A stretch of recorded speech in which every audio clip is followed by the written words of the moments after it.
What's up, everybody? This is Colin Morrison. This is the first installment of Scummy Unplugged. This is where we're going to be doing articles and interviews with extreme sports athletes and everybody from top to bottom. We're going to be talking about sobriety and pretty much life of sobriety, how good life is. Pretty much I had it all at one time, being a professional freestyle motocross rider for over 15 years. I made it to the top. I lost everything due to drugs, led me to rehab. After that, I got my life back, and look where I am now. Life is good. You guys can have it too, and we're going to be talking about sobriety. And I guess let's just kick this off with our next guest. Let's do this. Shane Bess has made it to the top of his game, racing professional motocross and supercross in his prime, and was a young prodigy, winning virtually everything over an 18-year career. Like Colin "Scummy" Morrison, the host of Scummy Unplugged, Shane was robbed of it all with his addiction to drugs, but now he's experiencing redemption through sobriety. Shane shares his story with Recovery Today magazine and his good friend Scummy. This is Scummy Unplugged. You know what, man? I really think this is ironic. I think we'll get into it further in the interview, but when I first saw you, it was in rehab, and now we're on a set about recovery. Like, it's so weird how life just changes when you get your life together.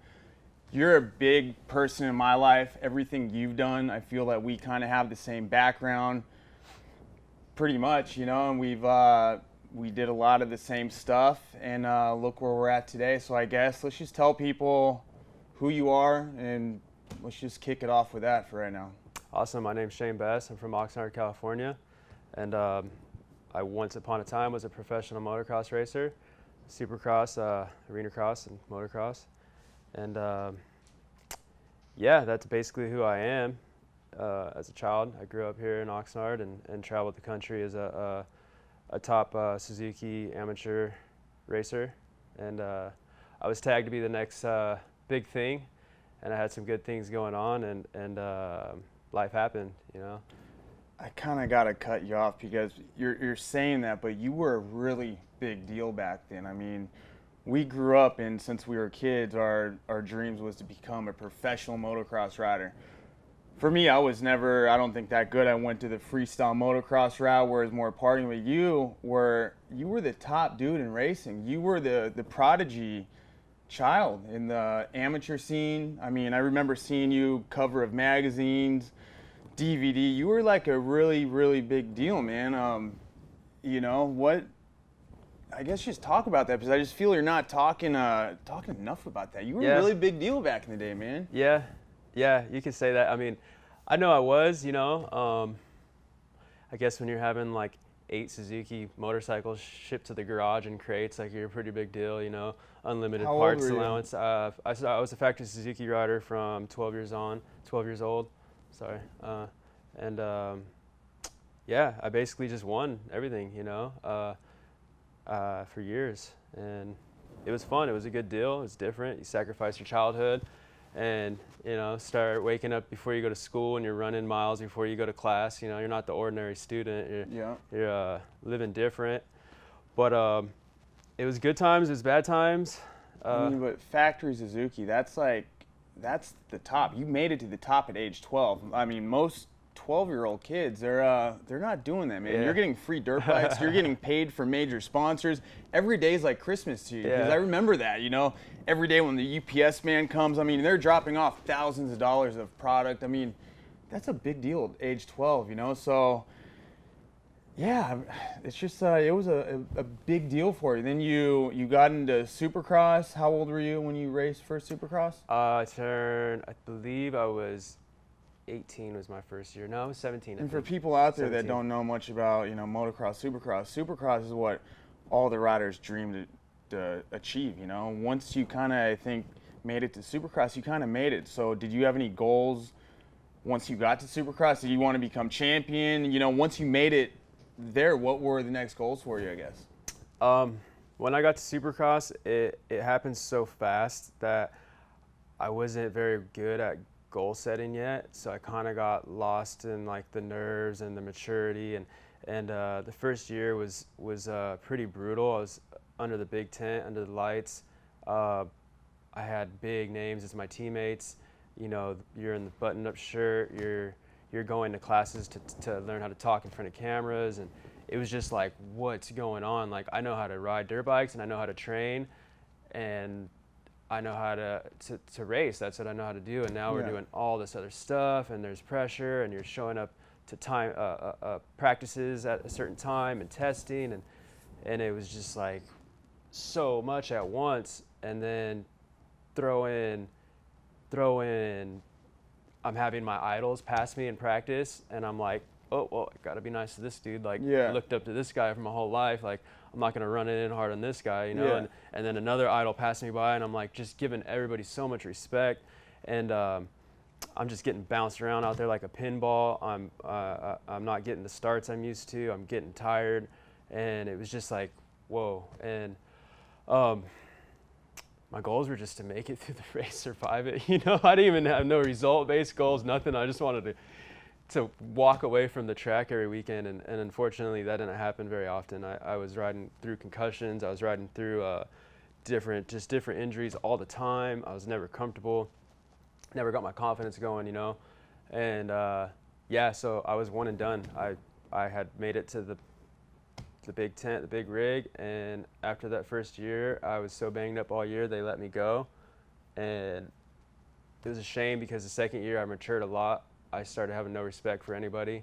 This was mainly because of injuries and stuff? Yeah, I think that's where, not going to cut you out, but I think that's one of the big deal why we're doing this Scummy Unplugged, because I feel in the extreme sports world, there's not enough attention to people that get sucked in to addiction. You know, from such a young age, you're breaking bones and getting fed pain pills, and not many kids are used to that. Yeah, I'm sure your normal kid might get hurt there, maybe go to the doctor, but when you're riding motocross for a living, you're always breaking bones, you're always getting fed pain pills. I know for me, I mean, that was I think a gateway, and I think for you making it to the top, just the lights are on you, you know, you're like a star. Just, I think it's more accepted. I don't know, that's at least for me, but how did drugs kind of come into your life? Because I know it's, for me, it started with pain pills, breaking bones, kind of your same story, but how did that happen? Same story, dude. And I look back at it, and it's kind of like, well, duh, you know, like I started breaking bones when I was 8 years old, and I'm not sure if it was the first time I broke a bone, but I know by the time I was 10, I already had snapped a couple bones. And I remember doctor's orders, my mom giving me the Vicodin. I remember seeing it on the bottle for years, you know, 13, 14, 15. I mean, I broke in somewhere in between 25 and 35 bones. Like, I've snapped a bunch of stuff just like you have and everyone else has. And yeah, so the name Vicodin was similar to the name Tylenol to me, you know. By the time I turned 18, and now I'm the one administering the pills. And I'm stressed out because I can't race next weekend, and this is my livelihood, and I take a couple and it makes me fuzzy, and it makes me feel okay to be in that moment, you know. And yeah, just from doing it all those years, the name Vicodin was, I didn't know it was even a drug. I just knew this is what you take when you're hurt, and take a couple more and it makes you feel good and forget about it. And that was the gateway, you know. That was it led to abuse. It was so easy just to abuse it because it wasn't a big deal, you know. I'm trying to think like how like you and me are different from normal people, because I mean, when I would break a bone and I would get prescribed Vicodin, I love the feeling, man. When you pop a couple Vicodin, you're chilling on the couch. You know, down the road, it got to the point I'd be pumped to get hurt almost. Yeah. Like, well, all right, well, now I get an excuse not to ride. I get pills, and like I'm allowed to take them, and you know, it's just so relevant in our sport, and I don't think a lot of people understand that. And I think there's so much addiction in our sport and extreme sports, and everybody really doesn't like to talk about it. You know, I think you and me are very open from what we did and how I feel I've ruined my career. You know, I feel kind of like you ruined your career too from drugs. You know, the drugs took our careers away. You know, I know, like I said, when you were a kid, you were on top, and then when you made it to the top, you know, I think drugs really got in the way, man. You know, along with me, you, and how did drugs really get in the way of your riding and your supercross? Because, you know, you were it at 12 years old. Factory, you were going to the top. So how did the drugs get in the way of that, I guess? Was it the pain pills or was it other things? It became bigger than the pain pills, but like you said, I remember people being scared to get hurt, and I'm like, I don't even feel the fear, because the worst that's gonna happen is I'm gonna go to the emergency room, I'm gonna get loaded, you know, like it wasn't a big deal. But the pain pills, they were always there. I didn't start abusing them until after a couple years. I kind of abused them. I still was holding it together, real focused, and when I was hurt, I would abuse them a little bit, and then I'd get back on the horse and get back focused. I quit racing for a year, and I went out and experienced life for the first time. How old were you? I believe, I mean, I don't remember the numbers exactly, but I think I was like 19 coming into 20. You know, weren't you racing Supercross at that time? I had 2 years in Supercross, and then I quit after the second year. You quit because of the drugs, or because you just wanted to take? I had like 3 concussions in a row, like boom, boom, boom. I had a couple injuries, and I was just like, I don't even want to do this no more, you know. What did your sponsors think about that? I didn't even care. It was like I did later, you know. And what were you doing for money? I mean, that's like that's the biggest deal. Because for one thing, I think dirt bike riders are so jacked up just because like the injuries. Like you name any dirt bike rider and their injury list, or like most people just they trip. They're like, are you kidding me? Yeah. You know, and that's normal for everybody. But when you do it professionally, that's all you know. From 12 years old, you only knew motocross. That was it. So I mean. Did you ever think of a life after motocross, I guess is what I'm saying? So that's what I mean. When you quit riding, what were you going to do to experience life? Did you have a goal? Like party hard. So that's what I mean. It led into partying so bad where I'm over riding, I'm just going to do this. Just I know how to do this, and I know how to do this, you know? And yeah, some side business stuff that is probably not legal. And that became like the main deal. The main deal. I think we know what you're talking about, but that led into trouble. And then I got my head on straight, and I wanted to do it and do it right. And I didn't like the life at all. It was just a heavy weight in my shoulders to live like that. So before I got too far into any like serious drug use, I mean. Yeah, I was doing the cocaine and the ecstasy and the heavy drinking and then stuff. You started selling the stuff. And just completely loving the lifestyle, you know. So pretty much like everything motocross taught you, because motocross is such a family sport. You know, no party, no drugs. You know, you're a factory rider. Pretty much everything what we weren't taught, you went down the complete different direction. Yep. From pretty much starting to break bones, and you went down that direction, and then there's no hope, you know, and what are you gonna do, go clean windows? So you thought it was easy selling drugs, I'm gonna make money doing this. So that was like your new career, you know. And what did people say? Did the industry know? Because this is a time, like, I just knew your name, you were the top dude, you know. I'd see you on TV every weekend, but I know you disappeared. I don't really know the whole story. I mean, what did people think? You know, Shane Bess, he was racing, where is he? You know, what happened?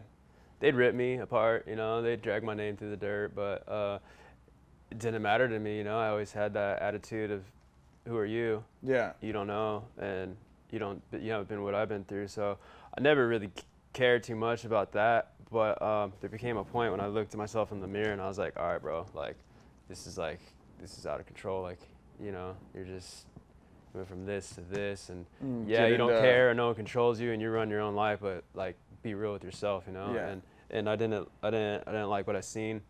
How deep did it get? Heroin? I mean, at this time it wasn't too deep. Like I said, just the basic stuff. I mean, maybe it's pretty deep for the average person. Yeah, we're talking basic. You're talking ecstasy, snorting coke, pills. That's pretty gnarly. I think for an addict, not a big deal. Not a big deal to me, you know? Or you, yeah. But yeah, for anybody else, like that dude's really jacked up. Yeah. I get it, you know. Yeah, it's weird, I guess. No sleep for 3 days, driving around, you know. How addicts think, you know. I think, that was like everyday deal, but for a normal dude, that's crazy. That's like insanity, dude. So yeah, your life. Did you start losing everything at that time? At that time, I started Just myself, but I wasn't losing everything. I came back to racing, and I had some of my best years in arena cross. How do you come back from riding, getting addicted to drugs, stop riding, start selling drugs to make money because, you know, what else are we going to do? And then you just get back into racing. Were you high riding? No, complete clean program. So you got sober? Yeah. I mean, I didn't call it sobriety. I didn't even know what sobriety was at that time. I just knew. But you weren't drinking? No, just nothing? Just training. Wow. Luckily, I had someone that believed in me and gave me a good opportunity. I didn't want to let him down, and we did it right, and we had fun, and I had the best 2 years of racing in my life. And that's when tragedy struck. I had a girlfriend at the time who passed away. She wasn't a drug user. She car accident, and depression. I never heard of depression. I didn't know what that word meant, and that one hit me in the chin and knocked me out. And I've never brought this up. I've known you a long time, but I don't really know. That's where I you know, we don't even have to talk about it. But is that what led you back into drugs? That was my trigger. Yeah, I remember you. Were you champ? Did you get a championship in arena cross? I lost by a few points. I had an incredible comeback. You know, we're talking motocross. I know what you're talking about. People out there, this is like, you made it back to the top. Yeah. I mean, arena cross, almost champion. You like fully got your life back. I still don't get it how you just stop using all together and like get back into riding, make it to the top. Bro. It's in the mind. It is. I couldn't do it. There's no way I could do that. But dude, so your girlfriend died? Yeah, my girlfriend died in a car accident. With symptoms from the car accident years and years earlier. She had a valve plugged from being crushed in the accident. Oh, Jesus. So she couldn't breathe. She had asthma. They induced her in Tacoma to go in and fix it. And that's when you were with her? And that's when I was with her, and they weren't able to bring her back. So that took me off my feet for sure. I didn't even know that, man. You know, I think motocross and that lifestyle, when you're in that bubble, that's all you think is motocross. You know, you live, breathe, just everything's motocross. I think everything's not fairy tale, whatever, but life is so much bigger. You know, now that we're out of that and like just life, just all the curveballs and the jacked up things that can happen, you know, I mean, death is gnarly, man. That's a big deal. I've had stuff in my life like that, but I mean, a girlfriend, for you to see her go through that, I don't even know how hard that was, man. So what, I mean, sorry heavy. for your loss. After she passed away, what happened? Did you just start, I'm over dirt bikes, or? No, I'm telling you, I don't even know this story. It wasn't. That's the thing too. That's really what was difficult too. I was a motocross racer, and you know, I knew how to train and eat right and ride dirt bikes and produce results. I didn't know a lot about life. You know, I was homeschooled. I got pulled out of school when I was in 9th grade. You know, socially, I wasn't very developed. I just was kind of a quiet kid.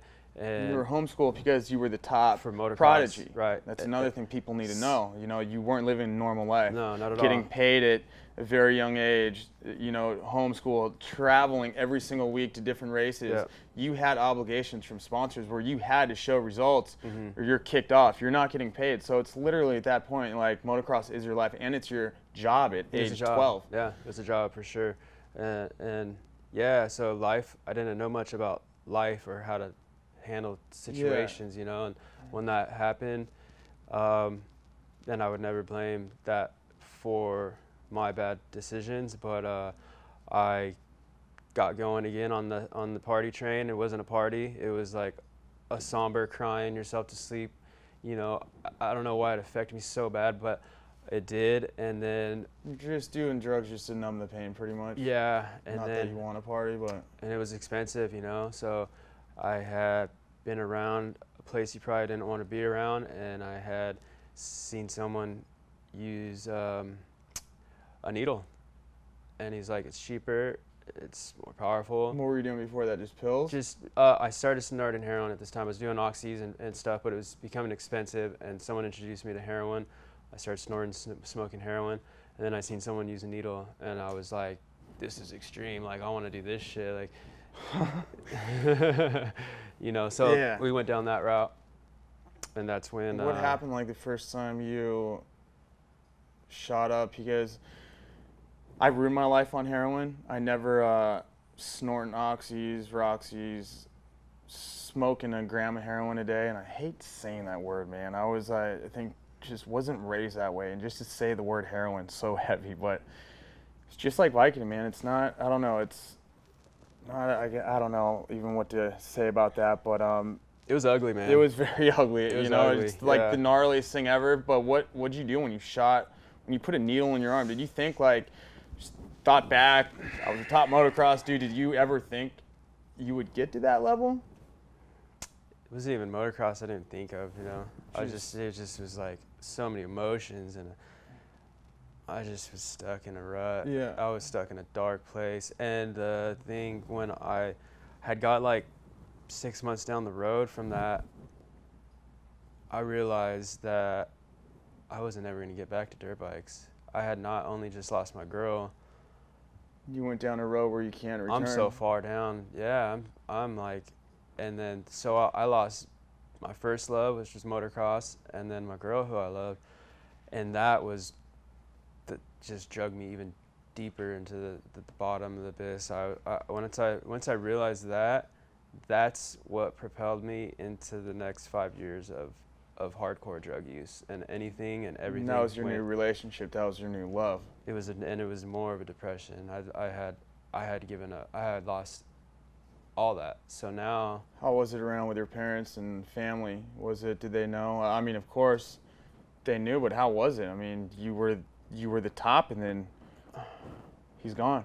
I had a bad attitude, man. I didn't care what people think, and No.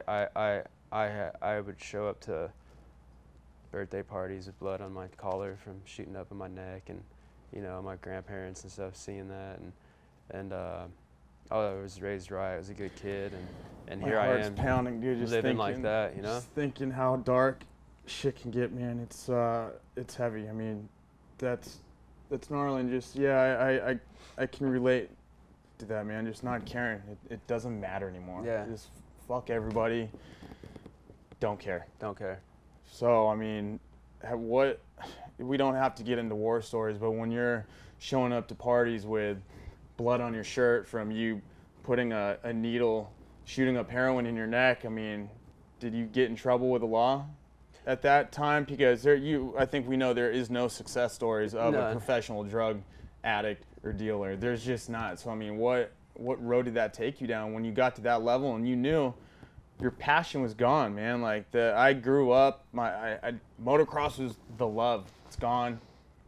Have no hope for life. I'm over it. Drug is my new chick. It's my new lover. Where did that take you? You know, I mean, did you get in trouble with the law, I guess? I got real lucky there. I had been arrested a bunch of times, always for mostly the same thing, being under the influence, or not having a license, always just getting my hands slapped. I had ran into a couple things that were major trouble, and I got real lucky that they didn't show up to court to you know, go through with saying what I did. You know, I guess the people I did it to let me slide. Dude, I'm telling you, man, like just that story alone. This is a story about you, but I really feel, we're not going to get religious, but dude, something had a plan for us, dude. Mm-hmm.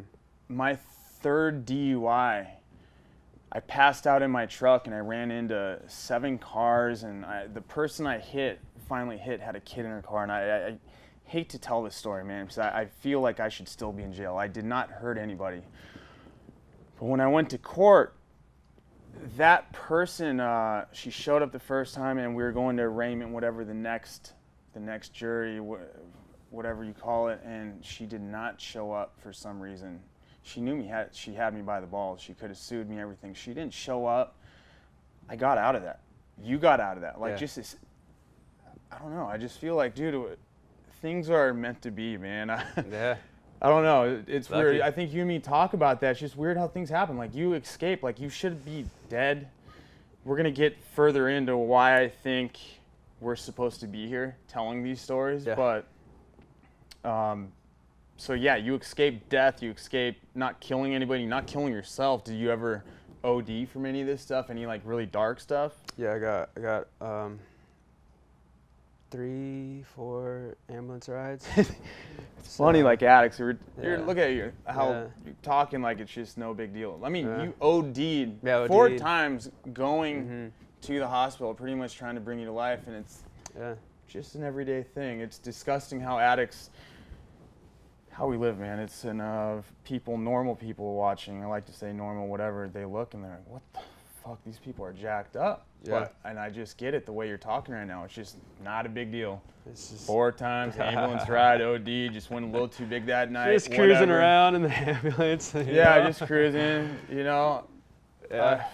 That's what it is, man. Okay, so I guess we're just taking it from there. You pretty much escaped a lot of jail time. Thank God you didn't kill anybody. Along with me, we both escaped not killing ourselves. I don't know how we're even here. What was it for you? What made you want to like turn it around? Did you know what sobriety was? I didn't know what sobriety was. I never even like really thought about that word. What was it for you? What made you change, I guess? Or want to change? Did you have to change from the court? What was it? Yeah, I got a sentence to like a drug court and had to complete a program. So So it was mainly from the start, from the court. You had the to court, do I got introduced to the program. I got introduced to meetings. I was going high, you know, but I still was going and, you know, putting my 2 cents in and being loaded. But it. So you weren't ready. I wasn't ready, but I was there. I was getting the signature. I was you know? going to A, snorting rocks, Yeah. and I was actually going home bragging like, dude, I went to meeting. AA's, guys. I'm doing really good. I'd go to the pipe store to go get the fake piss, you know, go do my. It's just disgusting, you know. Like we're talking. I'm just saying it like this to like just express to people how Perspective on it. gnarly. And you don't think about that at a young age when you take your first Vicodin, where it can lead you, or you know, you pick up your first beer at a high school party, just how it can just lead you towards the gnarliest path, man. But so you had to go to AA's. It was a game, man. It was like the new focus. It was like how to beat the system. Like, How to beat the system. I'm gonna keep doing this, and you're not gonna catch me. You know, like I didn't care what I looked like, and I didn't care like the type of friends I had, and like the low life I was being. But like you can't get me. You know, I'm slick, and it was fun. You know, it was a good time. It got me through. It got me through the day. It was something to enjoy. But yeah, it became like expensive, and then it became like stressful. You know, like now local PD like know who I am, and like I'm getting stopped for anything anytime they see me. I'm getting jammed up all the time. I'm like not doing any big time, but I'm always going to jail and kicking for 4 days to the weekend and see the judge, go complete a program. Shane, like, yeah, cool, bro, I'll do that, you know. And kicking heroin or opiates in jail, I'd rather shoot myself straight in the leg. Yeah. If you had to go through that again, for people that don't understand, it's the worst thing ever. The pain, you just have no motivation. It hurts to do anything. I mean, It's the bad. list goes on. It's so bad. We know what we're talking about. I don't even know how to express it to other people, but I'd literally rather shoot myself than have to withdraw from opiates again. So I guess we could just fast forward. So let's just kind of dive into, I went to rehab after I told my story about how I passed out in my truck. I should have killed somebody. You know, they didn't show up to jail. They didn't show up, the jury. I got out of that third DUI. Cried to my dad. I went to rehab. I remember my first day in rehab, laying in bed, and losing everything. You had everything at one time. I had everything at one time. Went into rehab. I know your story, the same thing, with nothing to our name. Nothing. We were on top. From kids, we dreamt about becoming professional motocross riders. We did it. We did our goal. The first night in rehab, I had like 3 t-shirts to my name. Just thinking, laying in there, like, this is it. This is what you see on like Intervention. Like, I never would have thought I'm that guy, and I'm in rehab. So my story, it's not about me, but my life opened up, man. I got sober.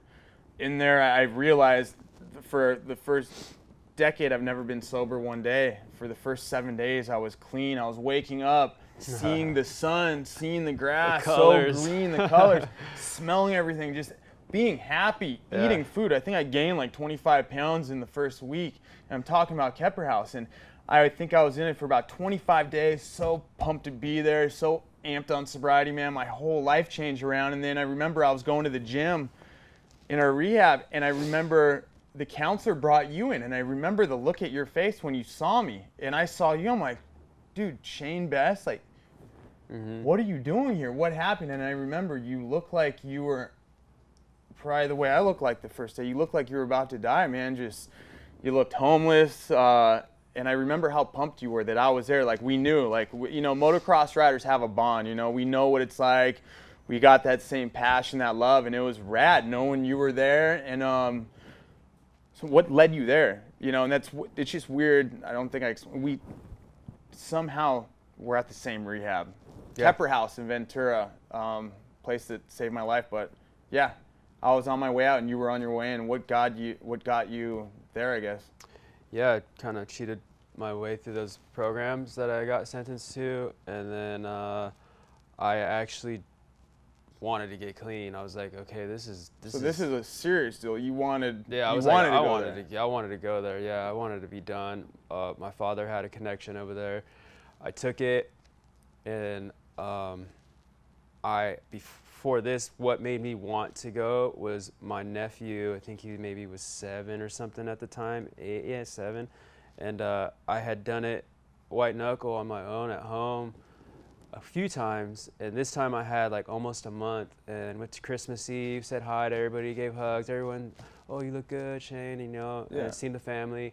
And then that night I went out with an old girlfriend and got a hotel room and missed Christmas morning with my nephews. And I didn't see it. I stayed out for a few days. I came back.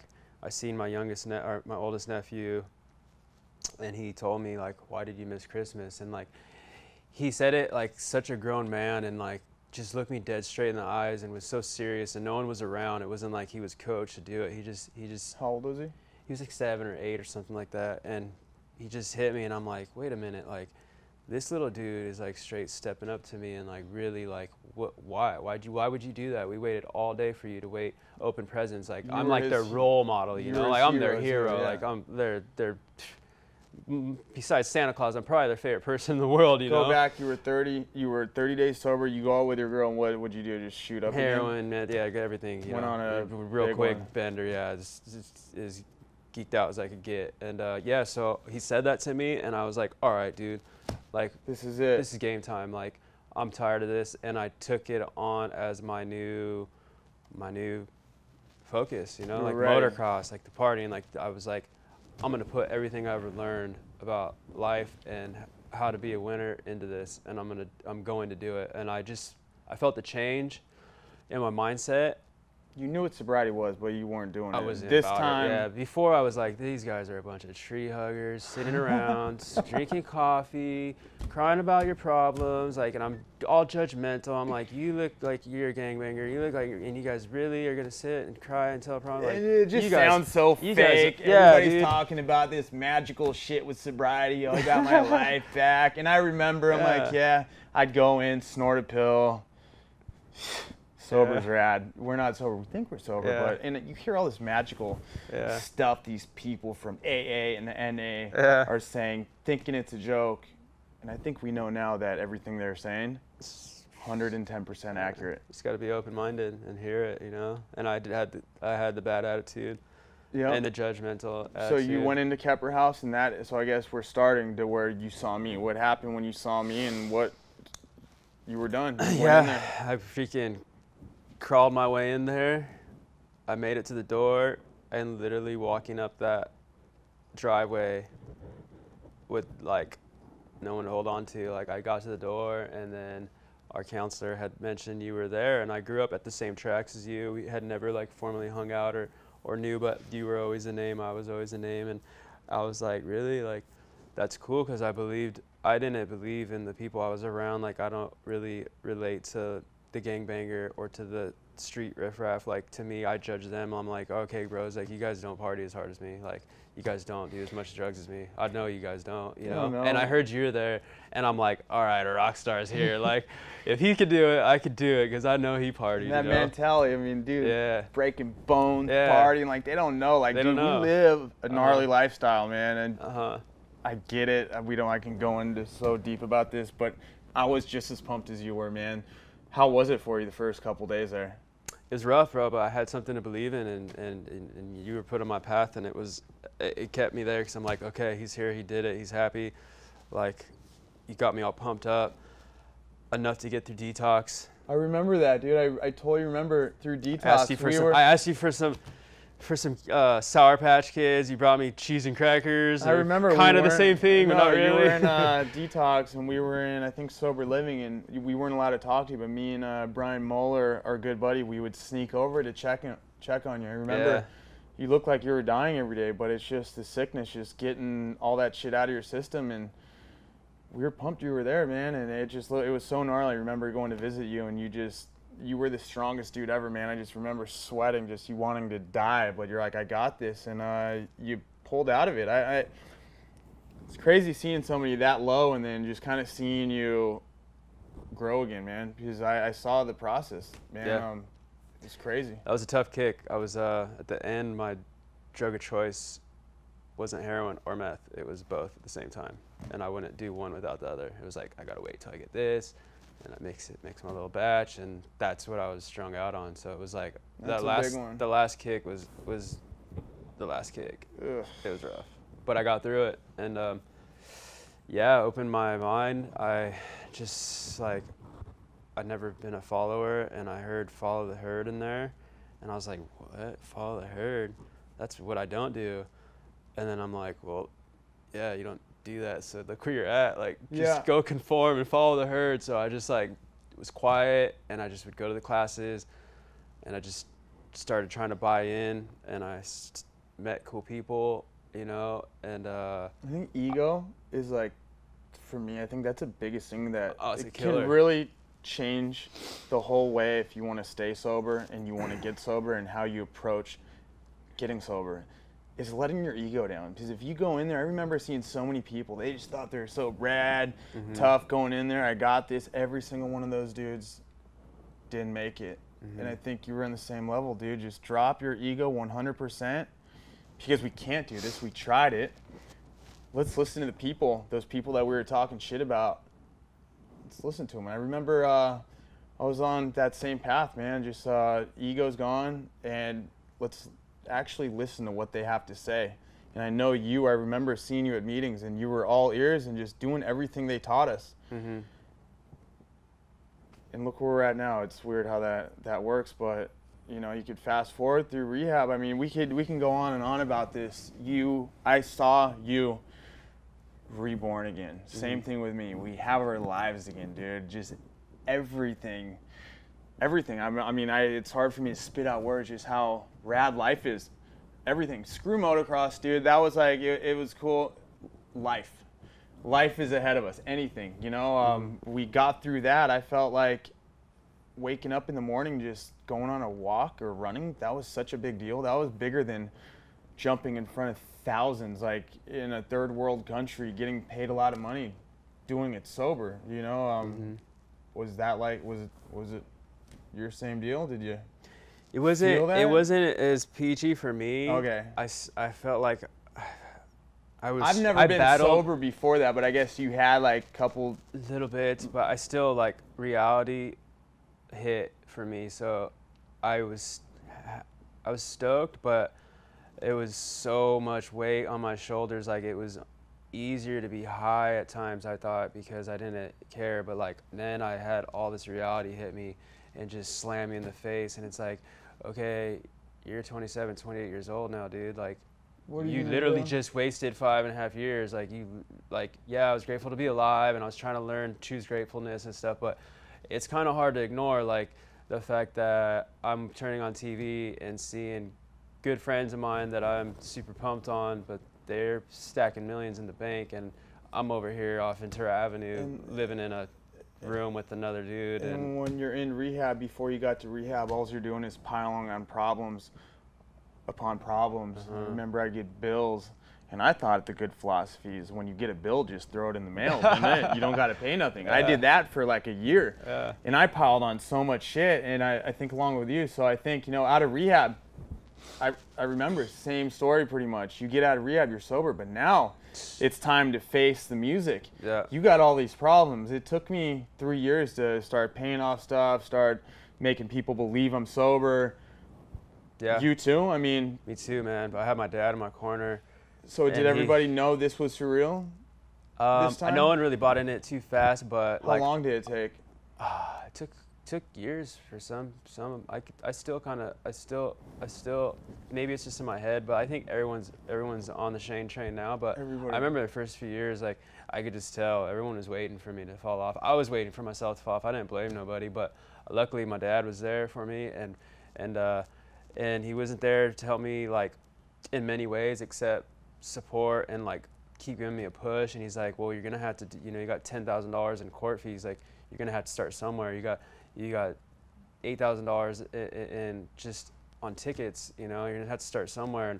And I just started following through, and you know, homeless court actually wiped off I got to get my license back. They like $8 grand gone. I was like, whoa, you know, I had owed the IRS $30,000 from the last year I raced, you know, and I ended up filing and doing my stuff, like just following through and putting in and taking action, and I just started knocking things out, and then I was just dumping pressure off my shoulders, you know. I think we have to tell people that if they want to get sober, it doesn't happen overnight. It does not happen overnight. And that's what a lot of people tell me.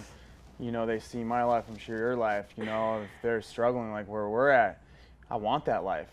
It doesn't happen overnight. You have to put work into it. And I think a lot of people, right when they come out of rehab, a lot of people fall off right away because they want that satisfaction. But all these little magical stories you hear in AA and stuff like that, I don't know how to say it, but it's true. Just like what you said. I remember going to court a couple times. I told people I went to rehab. The judge wiped off, like, same story you said. She just wiped it off. Like, just little miracles starting to happen in my life.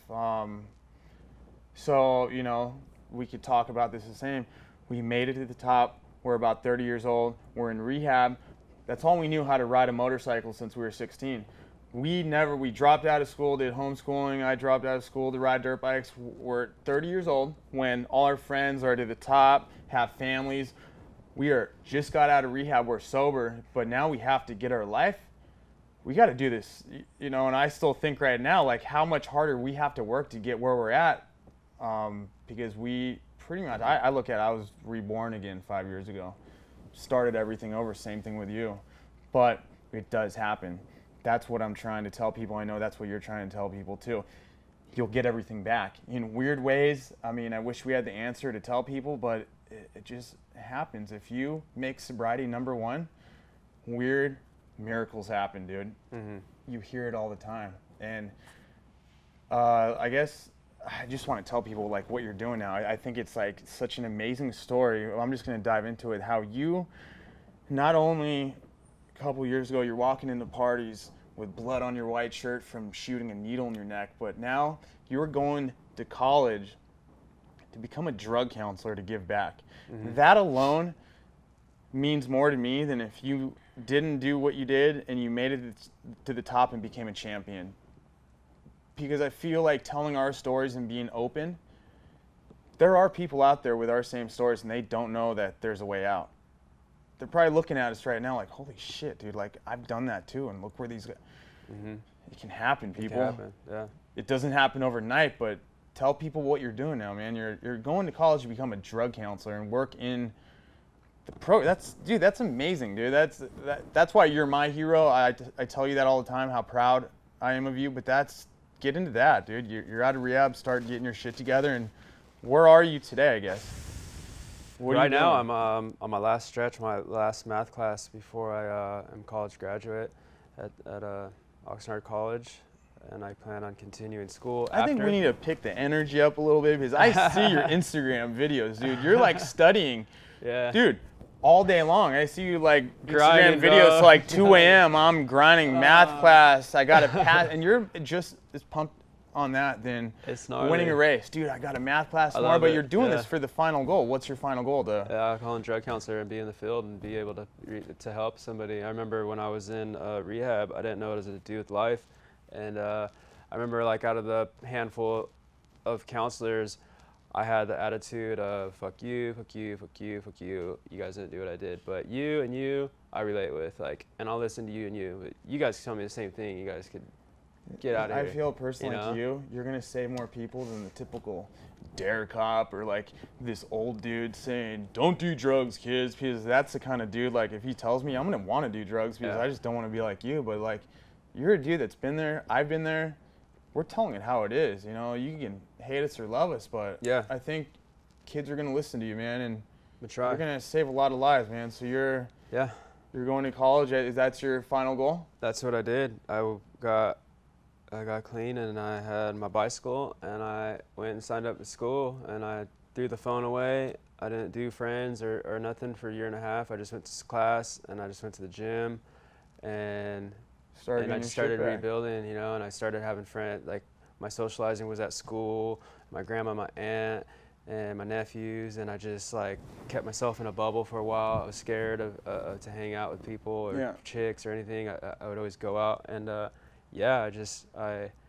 set the goal and I've just been knocking classes out for 3.5 years, and I'm at the point now where I had to take my state license test, and I have this one math class, and then I'll be looking to build my resume, get in the field, and then I plan on continuing school. It's a great lifestyle. It's kept me clean. It keeps me focused, and I loved it. You know, it's a good time.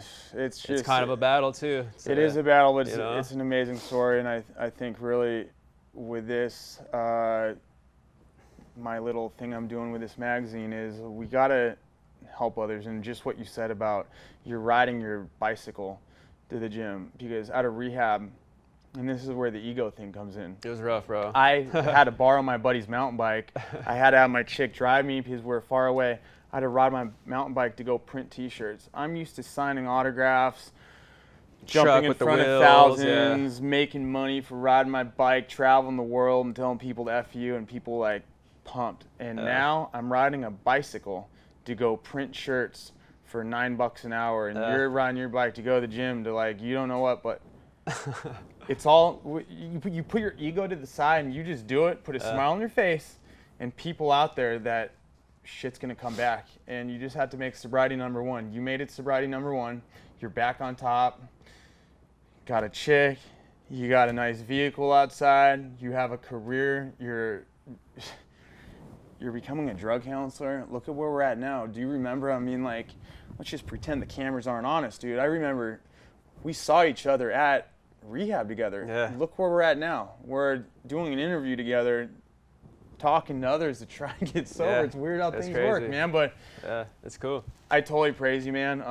I guess we can almost end it with that, dude. I just, you know, I'm really thankful for this here too, for Recovery Today magazine, for an outlet for people to just look, you know, be pumped on sobriety, have something to get. I just remember when I was trying to get sober, I had nothing like, you know, this magazine or seeing people like us talking about sobriety and I guess AA and stuff, but there's just not enough outlets out there. You know, America, it's the biggest epidemic in the world, and I don't think there's enough people doing stuff about it. So I'm pumped you're with me on the front lines, you know, telling our story, fighting the good fight, man. Anybody can do it.